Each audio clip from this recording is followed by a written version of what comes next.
Isang dalagang nagtitinda ng fishball ang nagtutulak ng kanyang kariton sa ilalim ng nakakapasong sikat ng araw. Ang mga kalye ay tahimik. Walang ni isang residente ang makikita. Tila ba alam ng buong barangay na mayroong masamang mangyayari. Bigla, 6 na matitipunong lalaki, mga kilalang basagulero sa lugar, ang humarang sa gitna ng daan. Humingi sila ng pera, sinira ang kanyang kariton, at inagaw pa ang maliit na sisidlan na naglalaman ng kanyang kinita sa buong araw. Ngunit sa halip na umiyak o tumakbo, sumabog ang kanyang galit sa isang mabilis na kilos na hindi inaasahan. Sa isang iglap, ang 6 na lalaki ay nakahandu sa isang mainit na aspalto, bugbog sarado at nagmamakaawa. Sino nga ba talaga ang babaeng ito? Bakit siya may angking pambihirang kakayahan na kahit ang mga pulis ay mapapahanga? Ating alamin ang kanyang buong kwento. Madaling araw pa lamang, bago pa man sumikat ang araw at mag-awitan ang mga ibon, gising na si Luz. Bumangon siya mula sa manipis na banig sa sahig ng kanyang simpleng silid at agad na nagtungo sa kusina. Doon, sa ilalim ng malamlam na ilaw mula sa isang dekuryenteng bombilya, sinimulan niyang ihanda ang arena, mainit na tubig, at ang sikretong pampalasa na minana niya sa kanyang pamilya para sa gagawing mga fishball at squidball. Mabilis ngunit maingat ang bawat galaw ng kanyang mga kamay habang hinuhulma ang masa sa mga bilog na perpekto ang pagkakagawa. Bawat kilos ay puno ng pasensya, dahil alam niyang ang kasipagan sa umaga ang tutukoy sa biyaya sa tanghali. Wala siyang gaanong ari-arian, ngunit ang kung anong mayroon siya ay palagi niyang pinangangalagaan ng may buong dangal. Matapos maluto ang mga bola-bola, inihanda niya ang matamis anghang na sausawan na may amoy na kaaya-aya, saka muling sinuri ang kanyang mga gamit sa pagtitinda. Luma na ang kanyang kariton na yari sa kahoy, ngunit palagi niya itong inaalagaan upang manatiling maayos. Maingat niyang inayos ang lahat ng gamit, walang anumang bagay na basta-basta na lamang inilagay. Para kay Luz, ang pagtitinda ng fishball ay hindi lamang paghahanap ng pera, kundi pagpapanatili rin ang dignidad. Naniniwala siyang ang tapat na pagtatrabaho ay hindi kailanman magbubunga ng kabiguan. Bago umalis, sandali siyang nanalangin, humihingi ng proteksyon at maayos na araw. Pagkatapos, huminga siya ng malalim at itinulak palabas ng bahay ang kanyang kariton. Ang kanyang unang mga hakbang sa tahimik pang mga kalye ang hudyat ng pagsisimula ng isang araw na puno ng pakikibaka. Itinulak ni Luz ang kanyang kariton sa makikitid na eskinita ng kanilang barangay sa Tondo. Nagsimula nang tumama ang sikat ng araw sa mga bubong na yero na puno ng alikabok. Karaniwan, ang mga daan dito ay maingay at masigla. May mga inang naglalabas sa labas, mga batang naglalaro ng tumbang preso, o mga naglalako ng gulay na nagsisigawan. Ngunit ngayon, kakaiba ang paligid. Walang maririnig na tawanan, walang kwentuhan sa mga balkonahe, at kahit ang mga pusang kalye ay hindi makita. Bahagyang kumunot ang noo ni Luz, ngunit hindi niya itinigil ang paglalakad. Alam niyang ang takot ay hahadlang lamang sa kanyang mga pagsisikap. Sa malakas na boses, sinimulan niyang ialok ang kanyang paninda. Fishball, squidball, mainit pa. Kahit wala pang bumibili, hindi nawala ang kanyang sigla. Nagsimula ng mamasa ang pawis sa kanyang sentido, ngunit patuloy siyang naglakad ng dahan-dahan, sinusundan ang ruta na sa ulado na niya sa loob ng maraming taon. Sa likod ng kanyang simpleng anyo, nagtatago si Luz ng isang lakas na hindi nakikita, disiplina, katapangan, at pananalig na bawat pagsisikap ay may karampatang gantimpala. Ngayong araw, hindi niya alam kung bakit, ngunit nararamdaman niyang may naghihintay sa dulo ng daan. Simple ngunit malinis ang kasuotan ni Luz. Isang puting kamisetang koton na may maikling manggas at madilim na pantalon na komportable para sa pagkilos. Nakatalinang mataas ang kanyang buhok, upang hindi makasagabal sa kanyang paningin, at malinis ang kanyang mukha na walang anumang kolorete. Kahit simple ang kanyang anyo, mayroon siyang kumpiyansa sa sarili na hindi maitatago.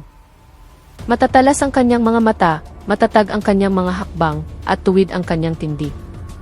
Hindi niya kailanman ikinahiya ang kanyang trabaho. Dahil para sa kanya, ang paghahanap ng kita sa sariling pawis ay mas marangal kaysa umasa sa awa ng iba.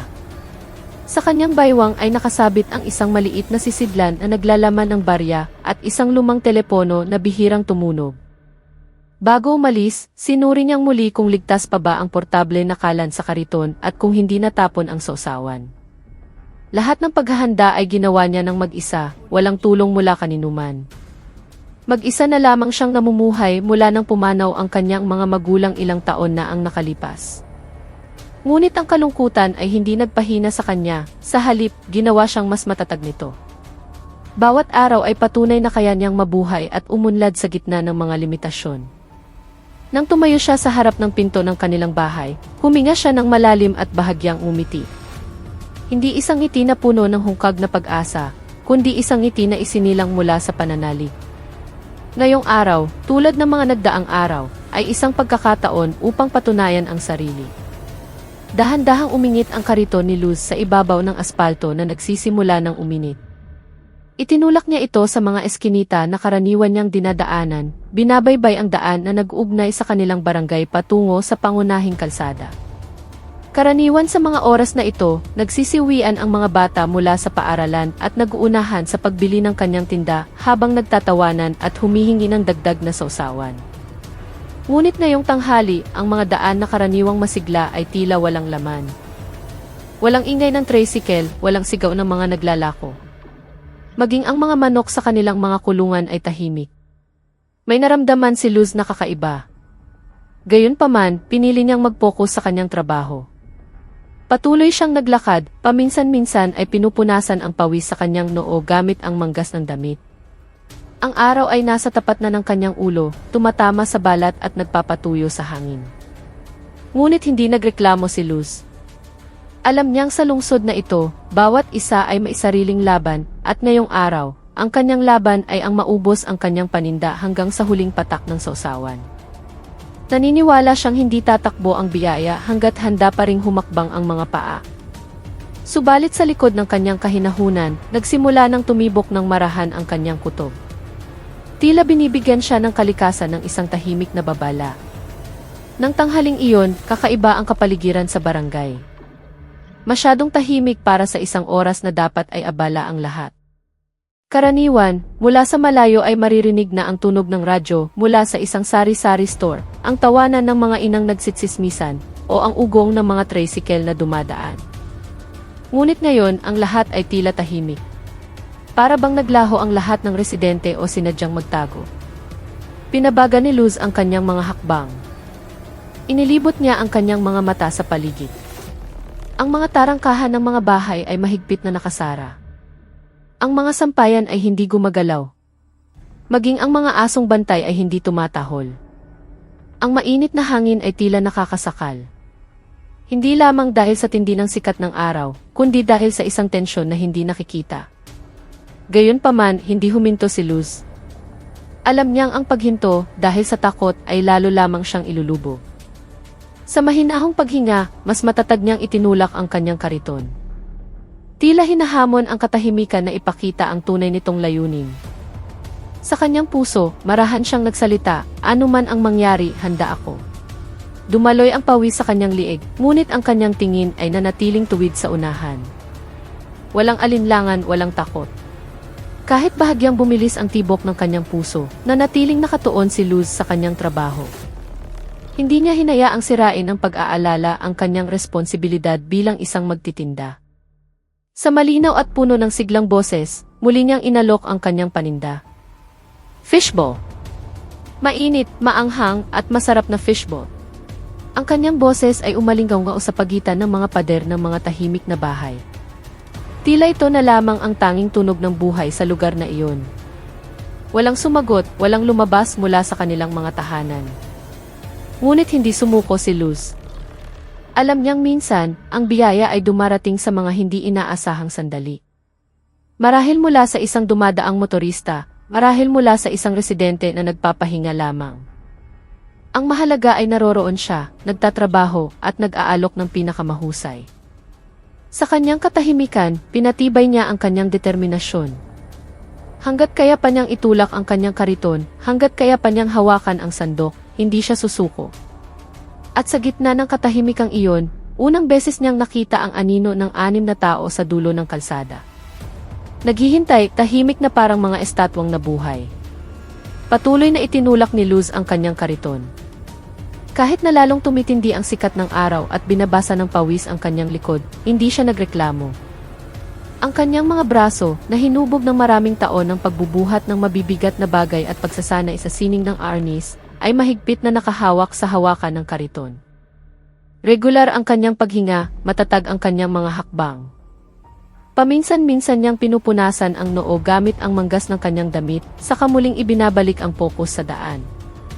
Kahit na nag-aalala siya sa katahimikan ng paligid, hindi niya hinayaang sakupin ng tensyon ang kanyang isipan. Para sa kanya, bawat araw ay isang pagsubok, at ang araw na ito ay isa lamang sa maraming araw na kailangang harapin ng may taas noo.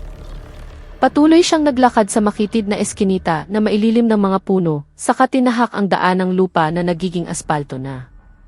Sa gilid ng daan, ang mga damo ay tuyo at ang alikabok ay nililipad ng mainit na hangin.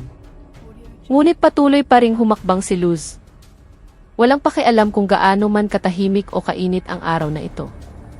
Sa kanyang puso, alam niyang hanggat siya ay tapat at masipag, walang dahilan para matakot. Sa di kalayuan, 6 na figura ang nakatayo sa gitna ng daan. Hindi gumagalaw, hindi nagsasalita. Sa una, tila mga itim na anino lamang sila na malabo dahil sa liwanag ng araw. Ngunit habang papalapit si Luz, lalong luminaw ang hugis ng kanilang mga katawan. Matatangkad, malalapad ang dibdib at agresibo ang tindig. Nakatayo sila na humaharang sa pangunahing daan na tila may hinihintay. Pinabaga ni Luz ang takbo ng kanyang kariton, ngunit hindi huminto. Pinaningkitan niya ang kanyang mga mata, sinusubukang aninagin ang mga detalye mula sa malayo pa. Nakita niya ang mga braso na puno ng tatoo, mga ulong kalbo, at mga itim na damit na hapit na nagpapakita ng kanilang mga maskuladong katawan. Isa sa kanila ay nakakrus ang mga braso. Ang isa naman ay nakabukaka. Isang tipikal na tindig ng mga siga na gustong magpakita ng kapangyarihan. Ngunit hindi lumingon si Luz, hindi sinubukang umiwas. Alam niyang ang pagtalikod ay nangangahulugang pagsuko, at ang pagsuko ay hindi bahagi ng kanyang pagkatao. Sa mahinahong paghinga, patuloy niyang itinulak ang kanyang kariton pasulong, hinaharap ang madilim na anino na iyon, isang hakbang sa bawat pagkakataon, nang walang alinlangan. Habang papalapit, mas naging malinaw ang mga mukha ng 6 na lalaki. Magagaspang ang kanilang mga itsura, puno ng masamang intensyon ang kanilang mga tingin, at maihalong pangungutya ang kanilang mga ngiti. Nakahanay sila sa gitna ng daan na parang isang pader na sinadyang itayo para humarang. Ang kanilang mga katawan ay matitipuno, ang mga braso ay puno ng tatoo ng mga dragon, bungo at kadena. Mga simbolo ng karahasan na sinasadyang ipagmalaki. Ang kanilang mga damit ay sira-sira, istilong prema ng lungsod, hapit na t-shirt, pantalong maong, at mabibigat na bota. Isa sa kanila ay maihawak pang ang kadenang bakal na paminsan-minsan niyang ipinapalo sa kanyang palad, lumilikha ng nakakabahalang ingay. Ngunit hindi inialis ni Luz ang kanyang tingin. Patuloy siyang naglakad ng dahan-dahan. Dahan-dahang umingit ang kanyang kariton sa mainit na aspalto. Ang kanyang mga mata ay nakatitig ng diretsyo, hindi nagpapakita ng takot. Kahit na bahagyang bumilis ang tibok ng kanyang puso, alam niyang ang pagpapakita ng pag-aalinlangan ay nangangahulugang pagbibigay sa kanila ng kapangyarihan, at ang kapangyarihan ay hindi sa kanila. Sigurado siya roon. Kahit kumakabog ang kanyang dibdib, hindi nagpakita ng anumang sindak si Luz. Hindi siya lumingon, hindi nagtago ng mukha, lalo nang hindi tumakbo palayo. Sa halip, huminga siya ng malalim at lalong nilakasan ang kanyang boses. Fishball, mainit na fishball, sigaw niya ng malakas. Tila walang panganib sa kanyang harapan. Ang kanyang boses ay matatag, puno ng kumpiyansa. Para bang hinahamon ang tensyon na nakabitin sa hangin. Matatag pa rin ang kanyang mga hakbang. Patuloy na umabante ang kanyang kariton hanggang sa ilang metro na lamang ang layo niya sa mga lalaki. Naamoy na niya ang sigarilyo at pawis mula sa kanilang mga katawan. Narinig niya ang magagaspang na bulungan na ipinagpapalitan nila habang bahagyang tumatawa. Ngunit nanatiling kalmado si Luz. Sa likod ng kanyang simpleng anyo, nagtatago siya ng isang kapanatagan na isinilang mula sa maraming taon ng pagsasanay. Isang pagsasanay na nagturo sa kanya na ang takot ay magpapalabo lamang ng focus. At ngayong araw, isa lang ang kanyang focus, magbenta ng fishball, ipagtanggol ang kanyang dangal, at hindi hayaan ang sinuman na yurakan siya ng walang laban. Patuloy na naglakad si Luz. Ang kanyang malakas na boses ay bumasag sa nakakabinging katahimikan. Fishball, mainit na fishball, paulit-ulit niyang sigaw. Tila nag-aalok ng pagkain sa mga ordinaryong customer, hindi sa anim na matitipunong lalaki na handang sumalakay. Hindi niya hininaan ang kanyang boses, kahit na ilang hakbang na lang ang layo niya. Sa halip, sinadya niyang itaas ang tono, hindi dahil sa emosyon, kundi bilang isang paraan ng pagpapatunay na hindi siya natatakot. Huminto ang kanyang kariton sa harap mismo ng grupo ng mga lalaki. Tumigil sa pag-ikot ang maliliit nitong gulong sa ibabaw ng mainit na aspalto. Dahan-dahang lumipad ang alikabok at namuo sa paligid ng kanilang mga paa. Tumayo ng tuwid si Luz, ang dalawang kamay ay nakahawak sa hawakan ng kariton. Ang kanyang katawan ay bahagyang nakayuko pasulong, isang senyales ng pagiging handa. Nakatingin siya ng diretso sa leader ng grupo, walang labis na hamon, ngunit wala ring kababaan. Alam niya na sa ganitong sitwasyon, ang kalmadong kilos ang maaaring maging pinaka-nakakatakot na sandata. Hindi agad sumalakay ang mga lalaki. Nagpalitan sila ng tingin at bahagyang tumawa, tila pinagtatawanan ang katapangan ng isang dalaga na naglakas loob na labanan sila. Isa sa kanila, ang pinakamalaki at may tatoo sa liit, ay humakbang pasulong. Tumayo siya sa harap mismo ni Luz. Tinakpan ng kanyang anino ang mas maliit na katawan ni Luz. Mabigat ang kanyang paghinga, amoy alak at sigarilyo.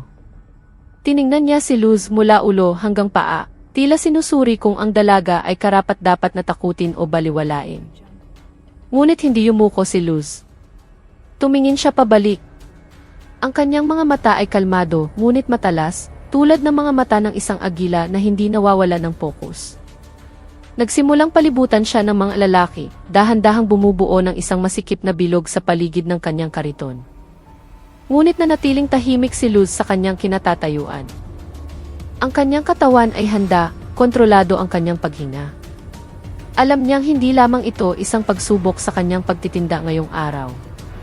Ito ay isang pagsubok sa kanyang dangal, katapangan at mga prinsipyo na hindi maaaring ikompromiso. At handa siyang harapin ito sa isang marangal na paraan. Isa sa mga lalaki, ang may pinakamalaking katawan at may tatoo ng bungo sa dibdib, ay lumapit pa hanggang sa tuluyan ng matakpan ng kanyang anino si Luz. Sa magaspang at puno ng pagbabantang boses, sinabi niya, "Hoy, tindera ng fishball. Ibigay mo na lahat ng mahahalagang bagay na dala mo.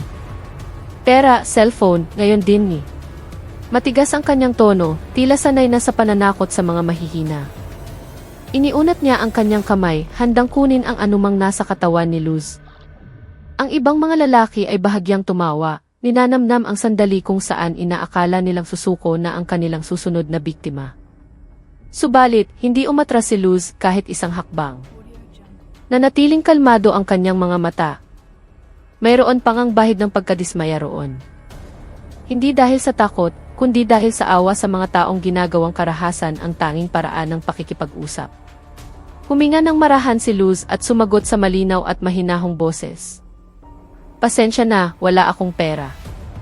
Matumal ang benta ko ngayon." Hindi siya nagsalita ng nanginginig o nagmamakaawa, kundi may katapatan at katatagan. "Kung gusto ninyo ng fishball, mayroon ako. Pero kailangan ninyong magbayad." Ang mga salitang iyon ay lumabas na lamang. Simple ngunit puno ng dignidad. Hindi siya nag-alok ng suhol, hindi nagmakaawa, at hindi nagpanggap na mayroon siyang wala. Para sa kanya, ang pagiging tapat ang pinakamataas na anyo ng katapangan. Nagkatinginan ang mga lalaki, tila hindi makapaniwala sa sagot na narinig. Inaasahan nilang haharapin sila ng iyak o pakiusap, hindi ng ganitong katatagan. Ngunit nanatili si Luz doon, handang harapin ang anumang darating. Dahil para sa kanya, ang karangalan ay mas mahalaga kaysa sa takot. Sa boses na nananatiling kalmado, ngunit puno ng paninindigan, nagpatuloy si Luz, "Kung gutom kayo, bibigyan ko kayo ng libreng fishball. Ituring niyo na lang na tulong ko sa inyo ngayong araw." Sinabi niya ito nang walang anumang pang-uyam o paghamon, tanging katapatan. Tila ba talagang gusto niyang magbahagi kahit nasa panganib? Dahan-dahan pang gumalaw ang kanyang kamay patungo sa maliit na kaldero sa kariton, na para bang kukuha ng isang tuhog ng fishball para ibigay. Ang kanyang mga kilos ay natural, walang bahid ng takot o pagmamadali. Para sa kanya, ang pagbibigay sa panahon ng kagipitan ang tunay na anyo ng lakas. Alam niyang ang kabutihan ay hindi kailangang maghintay ng kasaganaan. Minsan, ito ay isinisilang sa gitna ng pagsubok. At ngayong araw, kahit napapaligiran ng panganib, pinili niyang manatili sa kung sino siya. Simple. Tapat. At hindi nawawalan ng konsensya. Nang marinig ang mga salitang iyon, sabay-sabay na humalakhak ang mga lalaki. Malakas, magaspang at puno ng pangutya. Tumawa sila na para bang si Luz ay nagkwento ng pinaka-nakakatawang biro sa kanilang buong buhay. Isa sa kanila ay napapalo pa sa hita sa sobrang tuwa. Habang ang isa naman ay tinuturo si Luz at nagsasabing, "Baliw na babae, akala mo ba nagbibiro kami?" Ang kanilang mga tawa ay umalinggaw sa tahimik na kalye, lumilikha ng isang mas lalong tensyonadong kapaligiran. Para sa kanila, ang alok na libreng fishball ay hindi isang anyo ng pagkabukas palad, kundi isang insulto. Tila minamaliit ni Luz ang kanilang banta. Sumiklab ang kanilang galit. Ang mga mukha na dati nang intimidate lamang ay naging galit na ngayon. Isang lalaki ang humakbang pasulong at tinulak ang dibdib ni Luz gamit ang kanyang magaspang na palad. "Bilisan mo, ibigay mo na ang bag mo o kukunin namin iyan ng sapilitan," sigaw niya, ang boses ay paos sa galit. Ngunit sa likod ng kanilang mga tingin na puno ng galit, kahinaan lamang ang nakita ni Luz. Mga taong sanay manalo dahil takot ang kanilang mga kalaban, hindi dahil sila ay malakas. Nanatiling nakatayo si Luz kahit tinulak. Hindi siya umatras, hindi yumuko, lalo nang hindi umiyak. Sa boses na nananatiling kalmado, ngunit matatag, sumagot siya, "Sinabi ko na, matumal ang benta ko ngayon. Kung gusto ninyo, bibigyan ko kayo ng libreng fishball. Ituring niyo na lang na tulong ko." Ang kanyang mga salita ay hindi pakiusap, hindi rin panunuya, kundi isang pahayag na isinilang mula sa paniniwala na ang kabutihan ay hindi dapat suklian ng karahasan. Subalit, hindi naiintindihan ng mga lalaki ang ganoong lengguwahe. Para sa kanila, ang kahinahunan ay tanda ng kahinaan. Isa sa kanila, ang pinakamalaki at may tatoo ng dragon sa braso, ay suminghal sa inis.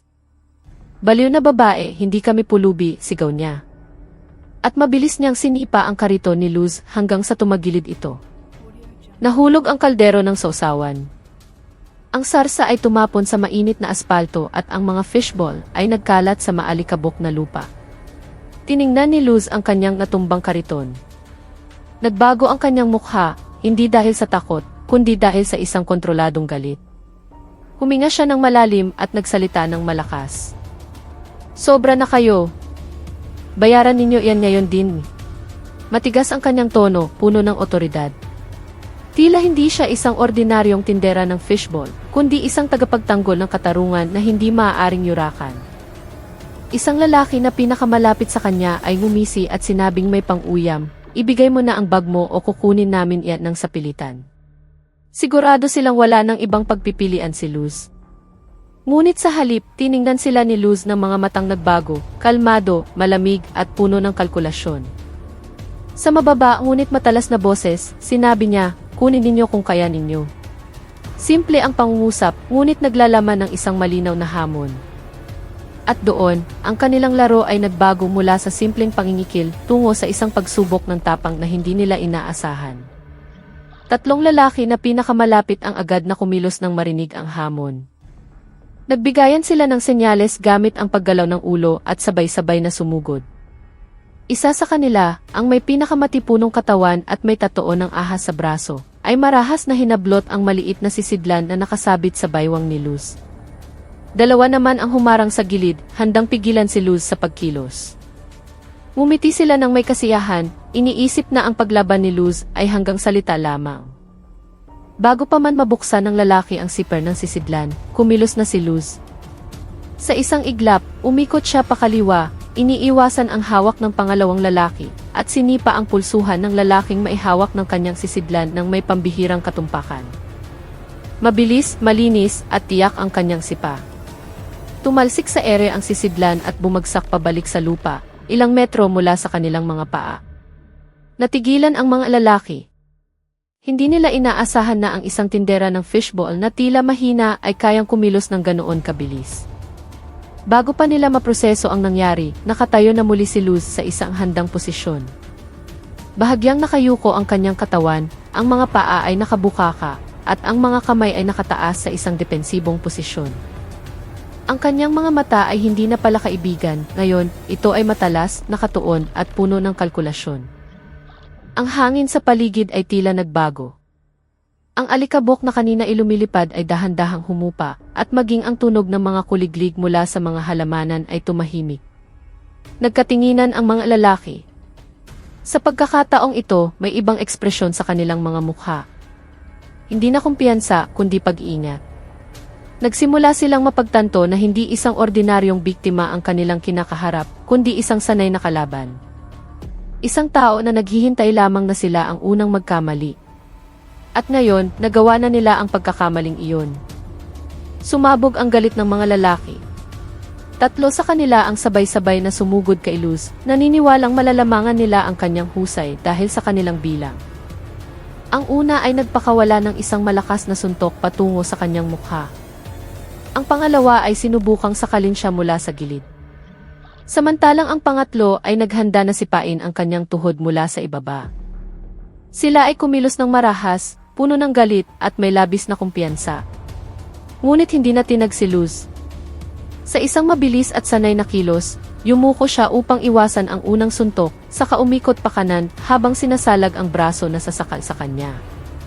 Sa isang tuloy-tuloy na galaw, hinuli niya ang pulsuhan ng pangatlong sumusugod, pinilipit ito gamit ang isang elbow lock technique, at ibinagsak siya ng malakas sa aspalto.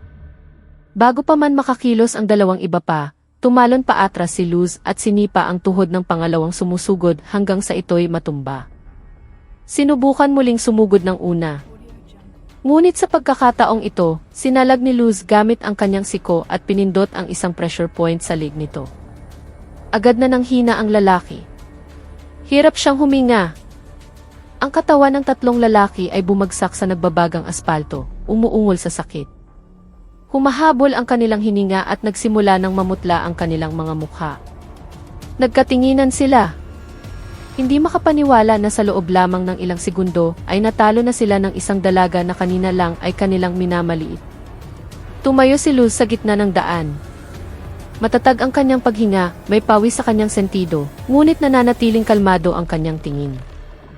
Hindi siya ngumiti, hindi ng asar, tahimik lamang, handang harapin ang susunod na alon. Ang mainit na hangin ay lalong naging siksik at ang alikabok na kanina ilumilipad ay tila tumigil. Tila pati ang kalikasan ay nagpipigil ng hininga, sinasaksihan ang katapangang isinilang hindi mula sa galit, kundi mula sa disiplina at prinsipyo. Sa di kalayuan, dahan-dahang umihip ang hangin, dala ang amoy ng natapong sausawan na humalo sa lupa. Isang simbolo ng pagkawasak na katatapos lang mangyari at ang simula ng katarungang itatayo. Ang natitirang tatlong lalaki ay nagkatinginan ng may maputlang mga mukha. Hindi nila inaasahan na mapapabagsak ang kanilang mga kasama ng ganoon kabilis. Walang sigaw, walang labis na drama, tanging mahusay at mabisang mga galaw. Isa sa kanila, ang pinakapandak ngunit pinakamabangis, ay huminga ng malalim at naglabas ng isang patalim mula sa likurang bulsa ng kanyang pantalon. Kumislap ang talim nito sa sikat ng araw, lumilikha ng isang matalim na refleksyon na sinadyang itutok kay Luz.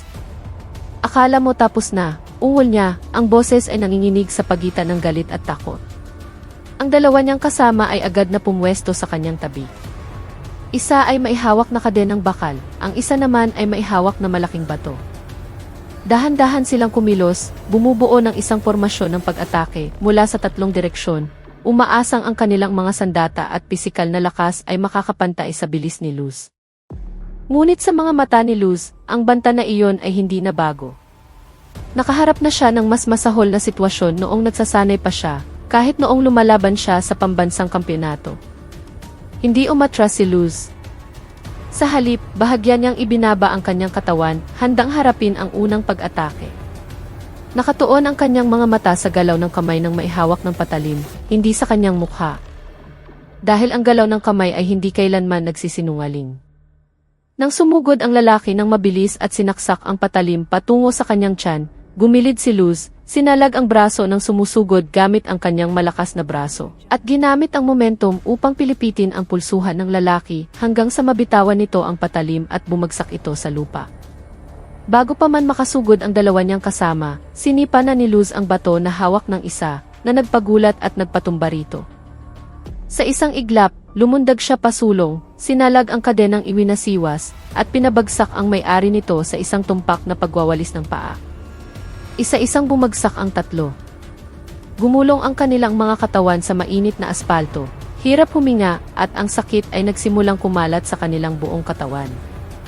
Tumayo si Luz sa ibabaw nila, hindi para manalo, kundi para ipakita na ang bulag na karahasan ay hindi kailanman mananalo laban sa disiplina at mahinahong katapangan.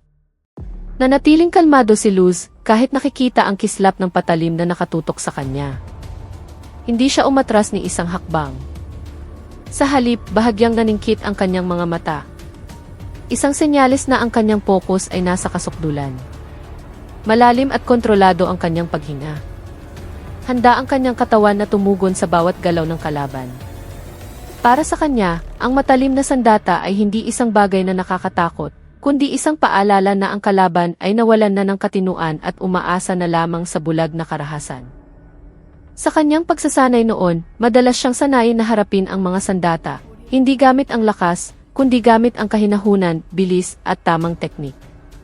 At ngayon, lahat ng aral na iyon ay muling nabuhay. Alam niyang isang maliit na pagkakamali ay maaaring maging sanhi ng kapahamakan, ngunit alam din niyang ang kanyang kalaban ay padalos-dalos, emosyonal, at hindi sanay. Isang kombinasyon na mas nagpapadali sa paghula sa kanyang mga kilos. Sa isang galaw na halos hindi makita, hinintay ni Luz na isaksak ng lalaki ang kanyang patalim. Sa sandaling iyon, kumilos siya, gumilid, sinalag ang braso ng sumusugod, at inikot ang kanyang katawan sa isang tuloy-tuloy na galaw na ginamit ang buong lakas ng kanyang katawan. Itinulak niya ang siko ng kalaban pataas, pinilit na matupi ang pulsuhan nito hanggang sa mabitawan ang patalim na kumalansing sa aspalto. Bago pa man makakilos ang dalawa niyang kasama, lumingon na si Luz, sinalag ang hagupit ng kadena gamit ang kanyang braso, at pinabagsak ang may-ari nito sa isang mababang sipa sa tuhod. Sinubukan ng pangatlong lalaki na may dalang bato na sumugod mula sa likuran, ngunit narinig ni Luz ang kanyang mga yabag. Mabilis siyang umikot, hinuli ang pulsuhan ng kalaban, at ibinagsak ito gamit ang isang pangunahing teknik na itinuro ng kanyang guro mula pa noong bata siya. Sa loob ng ilang segundo, ang tatlo ay nakahandusay, umuungol sa sakit, ang kanilang mga sandata ay nagkalat at walang silbi. Tumayo si Luz sa gitna ng daan. Matatag pa rin ang kanyang paghinga, walang ekspresyon ng tagumpay ang kanyang mukha. Tanging ang kapanatagan ng isang taong alam na ipinagtanggol lamang niya ang kanyang dangal, hindi lamang nanalo sa isang laban. Ang anim na lalaki na kanina inapakayabang ay nakahandusay na ngayon sa nagbabagang aspalto.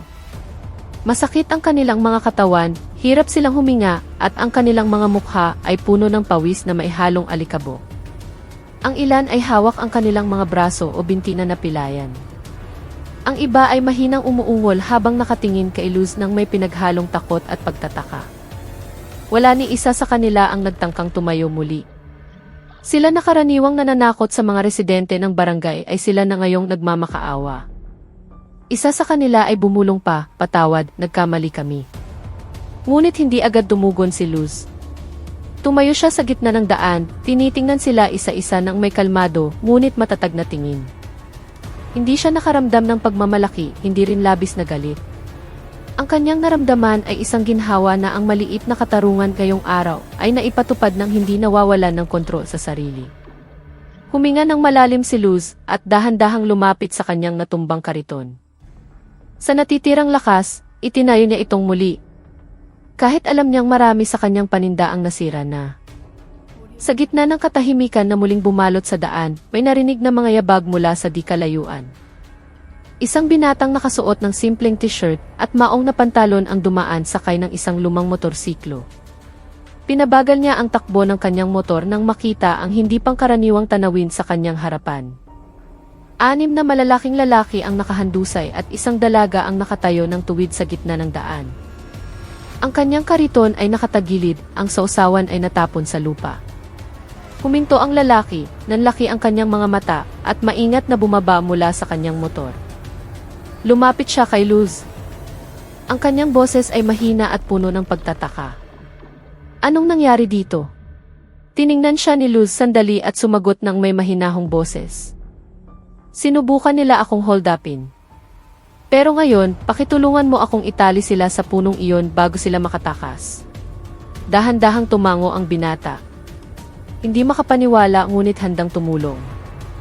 Agad na sinunod ng binata ang utos ni Luz nang walang maraming tanong.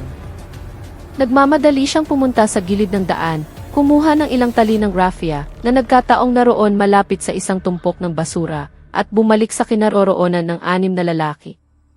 Sa mabilis ngunit maingat na kilos, tinalian niya ang kanilang mga pulsuhan isa-isa at hinila ang kanilang mga nanghihinang katawan patungo sa isang malaking puno sa gilid ng daan.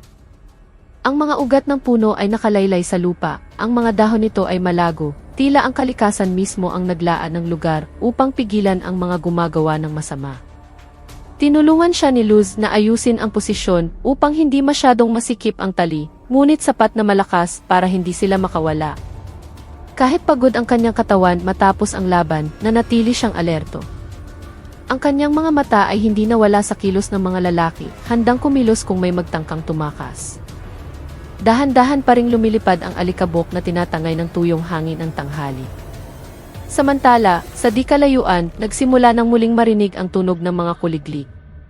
Tila hudyat na nagsisimula ng humupa ang tensyon. Matapos matalian ng mahigpit ang lahat ng lalaki sa mga ugat at sanga ng puno, inilabas ng binata ang kanyang cellphone mula sa bulsa.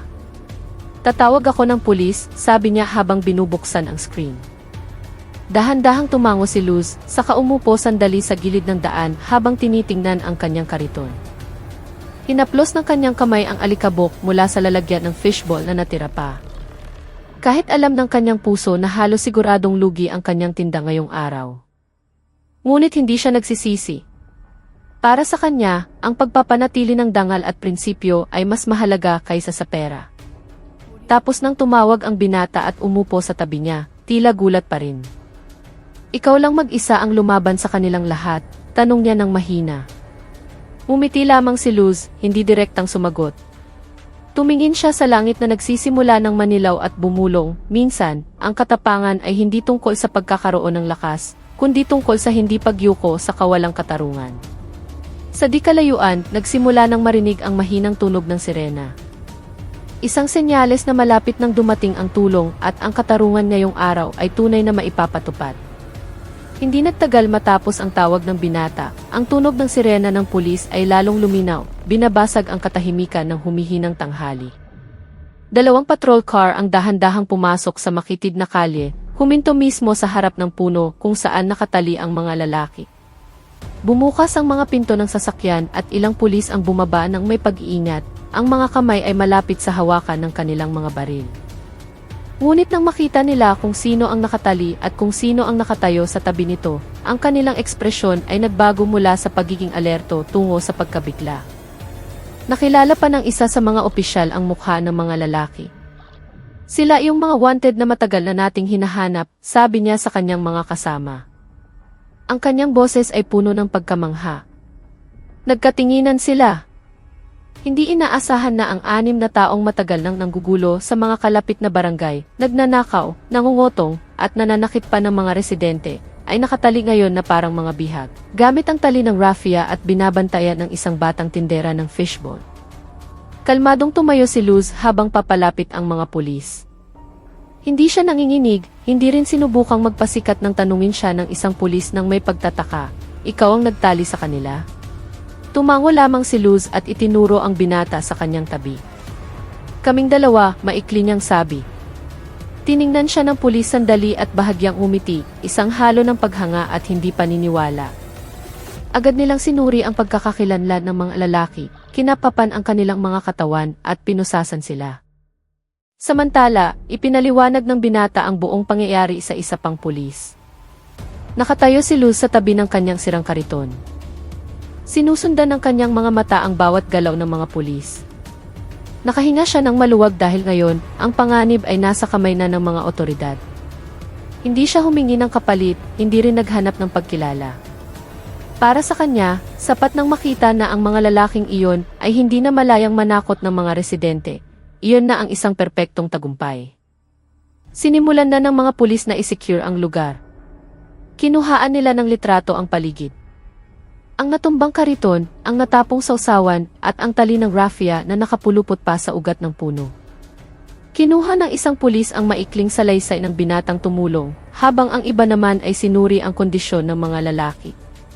Kahit puno ng pasa ang kanilang mga katawan at ang ilan ay nagrereklamo ng sakit, wala namang malubhang pinsala. Malinaw na pinahina sila ni Luz gamit ang kontroladong teknik, hindi ang bulag na galit. Samantala, nakatayo si Luz ng medyo malayo, pinapanood ang lahat ng may kahinahunan. Hindi siya nakialam, paminsan-minsan lamang tumatango kapag tinatanong. Ang mainit at tensyonadong hangin ng tanghali ay mas gumaan na ngayon. Tila pati ang langit ay nakahinga ng maluwag matapos maipatupad ang maliit na katarungan sa daan na karaniwang tahimik. Ilang residente ang nagsimula ng lumabas ng kanilang mga bahay, nagtataka sa hindi pangkaraniwang dami ng tao at nagulat nang makita ang mga lalaking matagal na nilang kinatatakutan na ngayon ay nakapusas, nakayuko at walang magawa.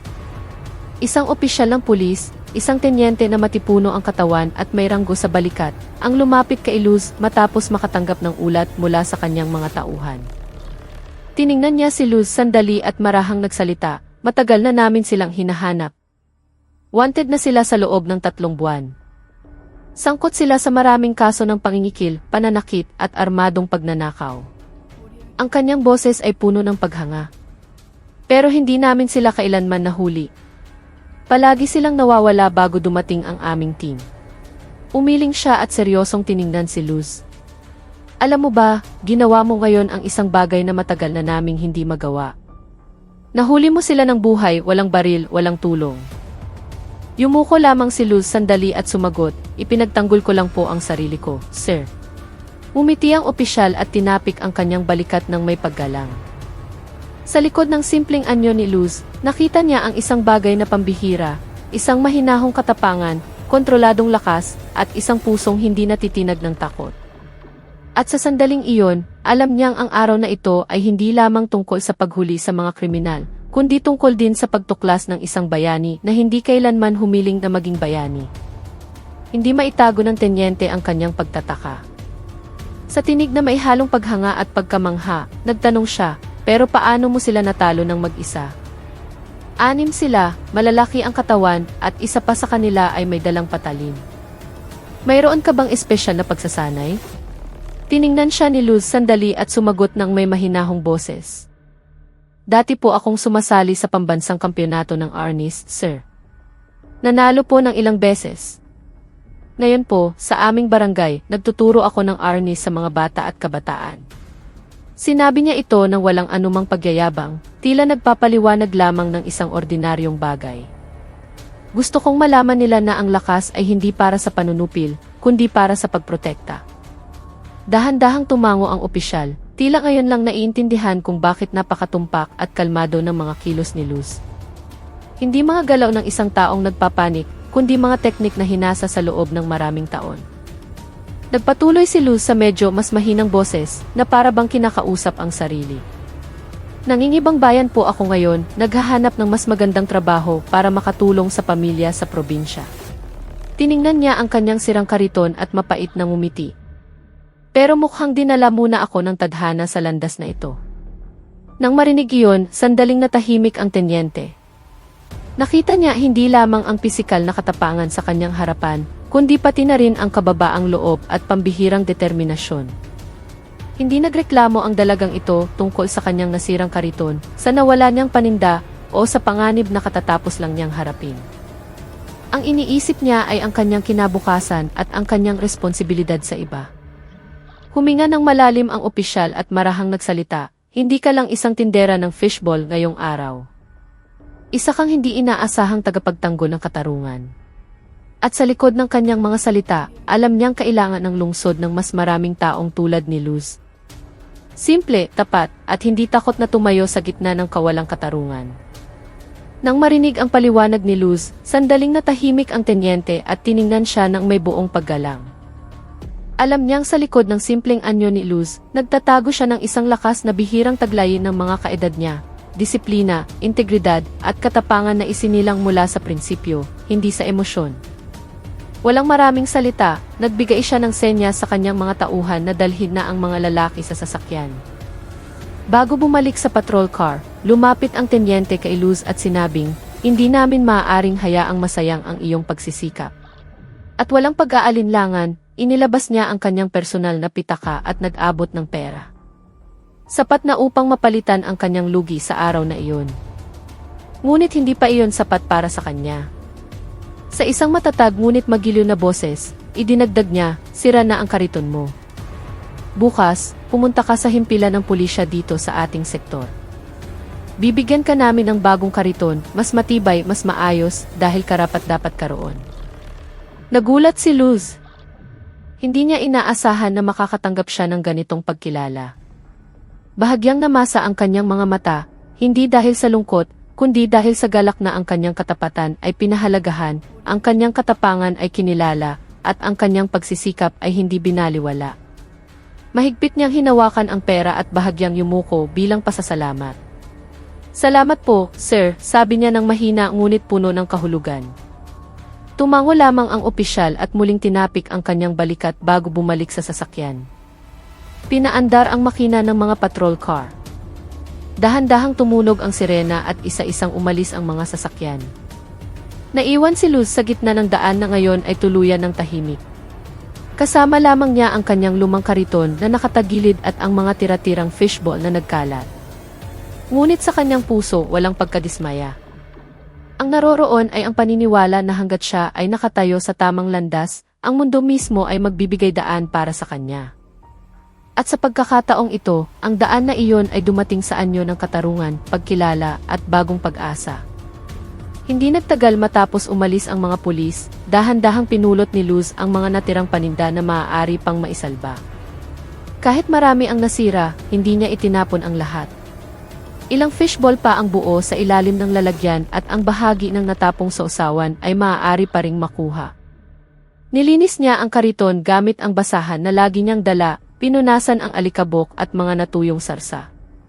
Hindi na magagamit ang kariton ngayon, ngunit bukas, sa tulong ng mga pulis, alam niyang may bagong simula. Nang umupo siya sandali sa gilid ng daan para magpahinga, ang binatang tumulong sa kanya ay nakatayo pa rin sa di kalayuan, tila nag-aalangan kung maaari na siyang umalis. Tiningnan siya ni Luz at bahagyang ngumiti. "Salamat sa tulong mo kanina," sabi niya ng may katapatan. Tumango ang lalaki at sumagot, "Ako dapat ang magpasalamat.